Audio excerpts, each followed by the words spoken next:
Salam sejahtera, nama saya Melissa Jasida CB210215. Melalui cerita Hirschki, antara teori yang mereka praktikkan semasa kuliah ialah teori kognitif. Teori ini didefinisikan sebagai satu proses yang melibatkan penangkapan, pembinaan konsep, penakulan, penilaian dan penyelesaian masalah. Dalam cerita ini, teori kognitif jelas diaplikasikan semasa Cikgu Naina mengajar pelajarnya di kawasan sekitar Padang, di mana cikgu itu menggunakan telur sebagai objek untuk mengajar subjek fizik sebagai lantunan dan menghasilkan persamaan. Antara model pembelajaran para pelajar kelas 9F aplikasikan ialah model pembelajaran secara tidak langsung. Model pengajaran tidak langsung ialah satu model berbentuk interaksi yang mewujudkan suasana pembelajaran lebih selesa dan ceria. Model ini adalah melibatkan interaksi antara pelajar dengan pelajar. Model ini jelas diaplikasikan semasa seorang pelajar perempuan dari kelas 9F mengajar pelajar 9A dalam menyelesaikan masalah matematik yang mereka hadapi.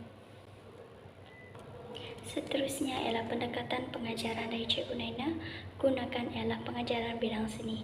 Pendekatan pengajaran bidang seni ini adalah melibatkan emosi, nilai dan tingkah laku. Pendekatan ini jelas digunakan apabila Cikgu Naina mengajak para pelajarnya bermain daun judi. Beliau meminta pelajarnya untuk mengajar cara bermain daun judi tersebut dan bertanyakan soalan matematik.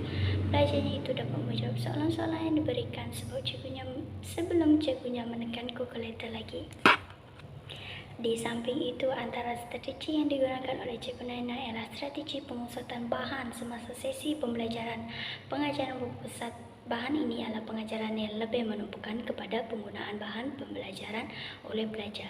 Dalam cerita Hirschki, pengajaran berpusatkan bahan ini jelas kelihatan apabila Cikgu Naina mengajak pelajarnya untuk melakukan eksperimen menggunakan air kolam menghasilkan ledakan buih yang begitu banyak sekali. Selain itu, Cikgu Naina juga menggunakan pembelajaran dari segi kaedah. Antara kaedah yang digunakan ialah pembelajaran melalui cara meniru dan bermain.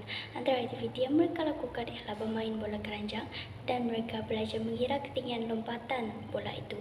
Mereka amat gembira ketika belajar kerana Cikgu Naina sangat pandai dalam memilih kaedah yang sesuai dan kebolehan para pelajarnya sendiri. Cikgu Naina amat pintar dalam mendidik para pelajarnya. Beliau sangat mahir dalam memilih teknik pengajaran yang sesuai digunakan sewaktu beliau mengajar. Antara teknik yang digunakan ialah teknik soal jawab. Dalam teknik ini, guru ditugaskan untuk bertanyakan soalan berlatar tubi dan pelajar ditugaskan untuk menjawab soalan tersebut. Dalam filem Hirschki ini, sepanjang pembelajaran Cikgu Naina sering bertanyakan soalan yang berkait dengan aktiviti harian para pelajarnya dan mengaitkan aktiviti mereka tersebut dengan teori yang mereka tengah pelajari.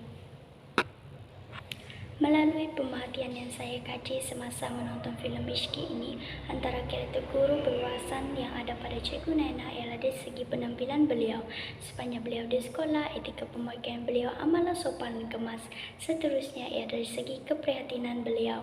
Beliau cuba memahami kehidupan sebenar para pelajarnya dan sebab kenapa para pelajar mempunyai sikap yang agak kasar ketika berada di sekolah. Dengan itu, semasa hari pemufakatan ibu bapa, beliau nekat untuk pergi ke rumah para pelajarnya. Semasa di sana, beliau amat terkejut melihat norma-norma kehidupan keluarga di sana. Para pelajarnya merupakan anak-anak setinggal yang hidup serba kekurangan. Ibu bapa para pelajarnya terpaksa berbaris untuk mendapatkan sumber bekalan air. Dari segi sikap pekerti pula jelas terlihat pada diri Encik Han yang merupakan pengetua semasa Cikgu Naina menjadi pelajar dahulu. Semasa pementasan teater berlangsung, Naina selalu menggunakan bahasa tanpa kawalannya hingga menyebabkan dia dipandang sinis oleh warga di dalam dewan. Pada ketika itu, Encik Han memanggilnya untuk naik ke atas pentas. Beliau bertanya kepada Naina apa yang Naina inginkan dan Naina menjawab dia ingin dilayan seperti pelajar lain di sekolah. Baba ini jelas membuktikan bahawa Encik Han perhatian terhadap Naina walaupun Naina mengalami Tourette syndrome. Dari sudut sifat profesional pula, Cikgu Naina seorang yang tidak mudah berputus asa dalam menyadarkan para pelajarnya tentang kepentingan pelajaran untuk masa depan mereka. Secara kesimpulannya, antara motivasi yang saya dapat daripada cerita ini ialah sebagai seorang guru, kita haruslah bersedia menghadapi sebarang situasi semasa beriman. Dan antara karakter guru yang nak saya bentuk dalam diri saya ialah saya ingin menjadi seorang yang berani menanggung risiko dalam mencapai suatu kejayaan walaupun terdapat sebarang cabaran dan rintangan. Sekian, terima kasih.